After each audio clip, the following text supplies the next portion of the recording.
we first started the doctoral program here, we were all very excited and passionate about rural practice and really had no realistic clue what we were asking of students who were going to move into these positions because we were new to it. We knew about it, but doing it is a totally different thing.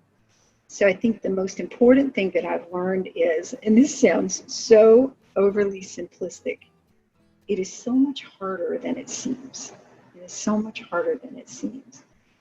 The benefits are, don't get me wrong, they are beautiful and wonderful. And when you get integrated into that community, there's nothing like it.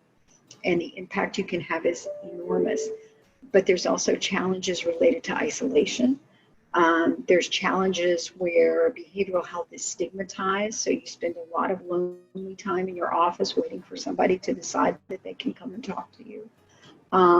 People are not necessarily going to embrace everything you say. The behavioral health person in rural practice is going to find themselves in all kinds of sticky, multi-level relationship kinds of situations that can be stressful. So I think the most important thing is realize that rural practice is rewarding and important.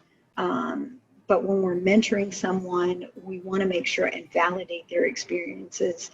We want to make sure that they feel supported and that they understand that when they're feeling like, oh, I'm not good at this because the community is not welcoming me with open arms. No, that's part of the process. It's part of the process.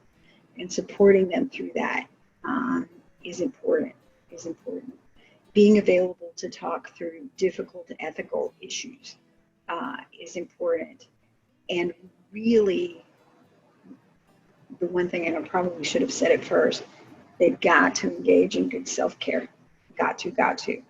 Because very often they are the only person in town with their particular brand of expertise. And people aren't just going to come and see them in the office. They're going to see them at the ball field, and they're going to see them at the grocery store, and they're going to want to touch base with them here and there. And for a person who's passionate about what they're doing, that can really take a toll.